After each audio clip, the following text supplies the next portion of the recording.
Good morning, ladies and gentlemen. How badly do you want to know more about yourself? That's the question that most people never really ask themselves because they never really think about it, or they don't even understand the concept of knowing yourself to begin with, or psychology. Why am I bringing this up? Well, psychology is one of the most nuanced and unknown subjects of mankind because it involves your brain. And your brain isn't exactly the easiest thing to understand. But the reason that I'm covering it in today's episode is because I want to bring it to your attention that the knowledge gained from understanding yourself and how you act can completely transform your life. And I'm saying that not to exaggerate, not to get somebody to keep watching, but like literally just by definition, that's what it can do.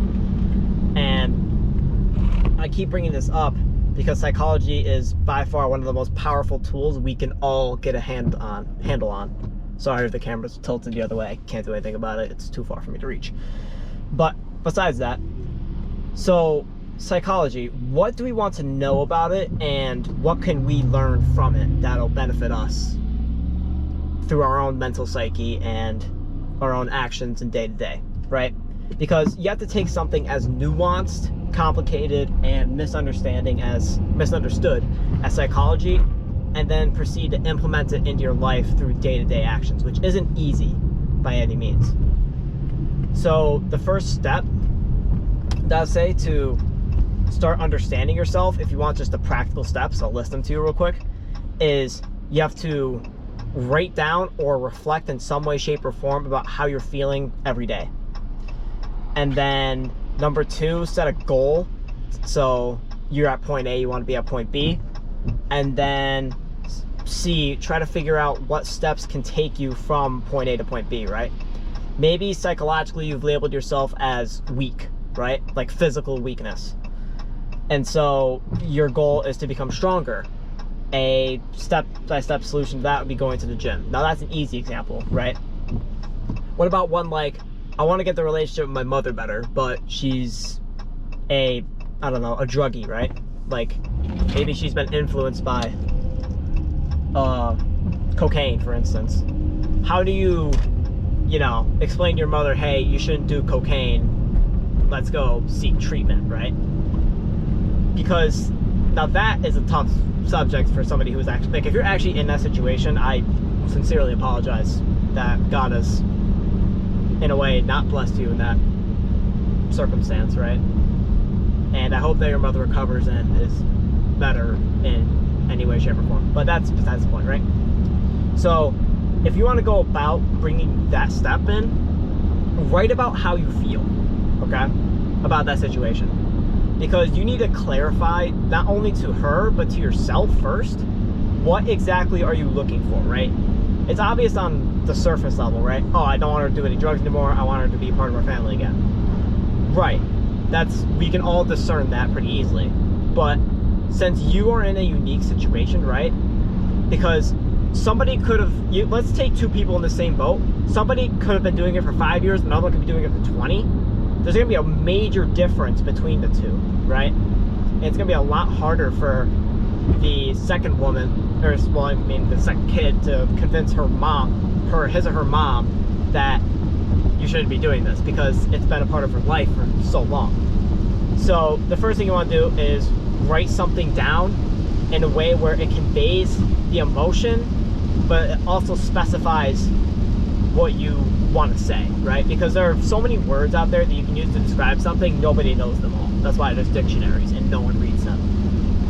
Okay, good. You shouldn't be reading a dictionary anyways. You have many more worries and more things to be doing with your life besides reading a dictionary, right? Like even this, for example. Going beyond that, then, we're going to go into the next step, which is now verbally communicating this. It's almost like you're practicing for a speech and it's a little awkward and you don't know exactly what to say or what to do and what the timing is, and like, oh, should I say this or should I say that? Should I try to convince her and go straight to the point? Should I beat around the bush? Should I and there's all these questions, right? They're all going to formulate in your mind. The best way to do something is to actually do it within itself, right? So practice speaking it out, right? It doesn't have to be to her, obviously, or whoever it is. I'm just using the mother as an example. But speak it in a way where the other person could understand, like imagine another person, so that they could understand it without your own bias, right? Because a lot of people, when they practice speaking, or they talk in a way that they themselves understand it, but the audience doesn't quite get it. They don't understand, oh, okay, here are the steps that this person's laying out to me, and this is how I should do it, and these are the words I should use. It's a lot more simpler if you just do the thing and try to think about it as from the other person's perspective, because then you can see a lot. It's eye-opening to a lot of different like strategies or perspectives that you may be seeking to help your mother, in this case, get out of a cocaine addiction. So that's the reason why you want to know something like psychology, because psychology can help you understand how the human mind works and what you can do to implement things like, you know, just a simple conversation that can change a person's life ultimately. Since, after all, we're all human and we've all developed the same type of treatments and traumas from people like family or friends and the way they speak to you, right? It all receives in its own shape and form. So I hope that helps you understand a little bit of why psychology is so important. But now I'm going to bring it back to ourselves, right? Because mainly we're here for us as individual people. We want to improve in some way, shape, or form, whatever we see fit. So a great resource that you can learn about human psychology from is Jordan Peterson. If you look at his work, he's a great psychologist. He's often under controversy because of like some political views or something, but either way, he's objectively one of the best psychologists in the world, right? At least in the modern era. Because I mean, obviously, if you've ever done any research into it, you get people like, you know, God, I can't remember their names because they all have complicated last names and they're from Europe in the 1700s, right?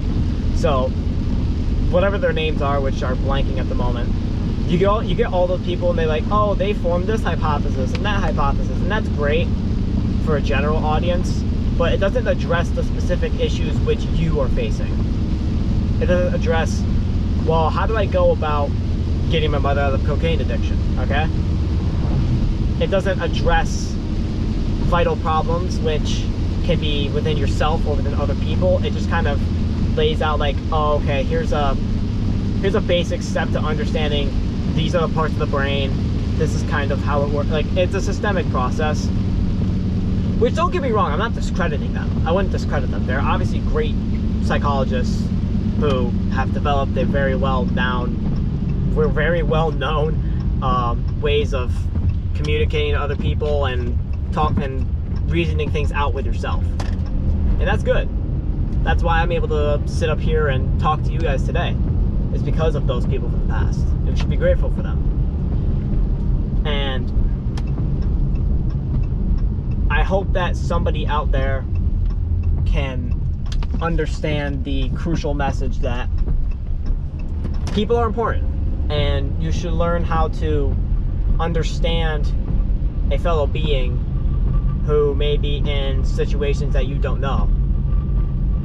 And with that, I am going to conclude the episode here. I hope this has taught you the value of human psychology and why you should at least put a little bit of your time and effort into researching it, so that way it helps you be more empathetic, and it helps you discern situations better, physically, mentally, emotionally. It helps you navigate those situations a lot better. So, thank you for watching, and please like and subscribe if you made it this far. I hope that somebody out there is listening to this and it gives them some value. And if you don't mind, if you want to comment like which country you're from, that'd be kind of cool too. But yeah, that's gonna be it from me. Thank you and goodbye.